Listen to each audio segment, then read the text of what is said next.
কি রান্না করো? আজকে হইলো পুলি পিঠা বানাবো মা। অনেকদিন পুলি পিঠা খাইতে মন চায়, পারি না, কারণ এত গরম, এর মধ্যে আবার বানাইতে ভালো লাগে না। এই আজকে একটু বানাবো। অনেকে এটা পুরিটা গরম করে লাগে, আমি একটু হালকা একটু দিয়ে লইছি, একটু করে লইছি। হ্যালো, আসসালামু আলাইকুম।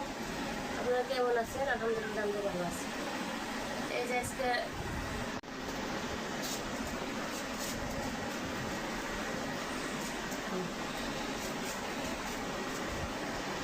এইভাবে হাঁটাটাই করে লইলে তাড়াতাড়ি হয় না, গরম হাতে কত বোঝা যায় না, বুঝছো?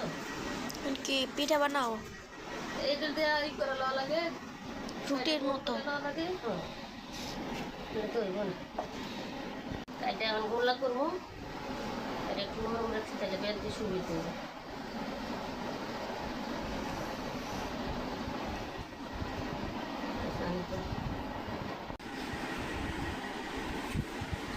এগুলা কি রুটির মতো করবা? আমি আগে রুটি গোল করে বেলতে পারতাম না সময়, এখন তো গোল হয় না, অনেক সুন্দর হইতেছে।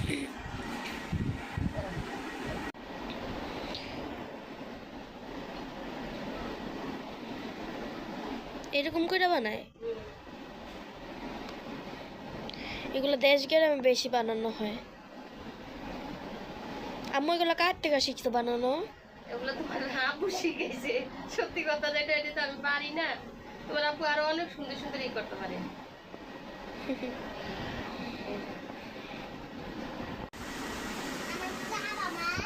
অনেকগুলো বানানো হয়েছে তো।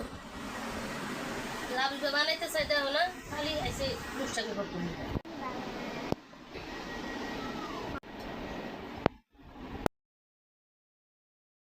এই যে বানানো হয়ে গেছে।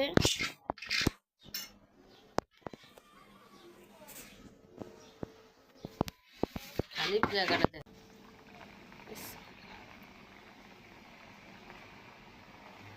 এগুলো কি ফুলে? ভাজলে আবার অতটা মজা লাগে না, একটু হালকা। কালারটা লাল চালাচ্ছে, সুন্দর লাগে। হ্যাঁ, এই যে দেখো সুন্দর হয়েছে না? আমার পিঠার কালার আর প্লেটের কালার মিলে গেছে।